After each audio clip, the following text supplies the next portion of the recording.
قرار 100 روز که در چند روز داخل ماینکرافت آخر زمان زنده بمونم. وقتی بلند شدم داخل یه جای عجیبی بودم مثل زندان. جلوم چند تا تفنگ و تیر بود. اونا رو برداشتم یه حسی کردم صورتم داره گرم میشه. صورتم رو نگاه کردم دیدم یک دونه ماسک اکسیژن زده. تازه یادم افتاد که نگو آخر زمانه. خواستم برم بیرون که دیدم در آهنی و قفله.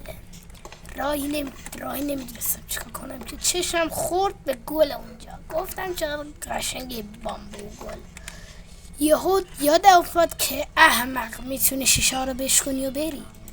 نمیتونستم شیشه رو بشکنم. بعدی تفنگ که داشتم تفنگ صدا میداد.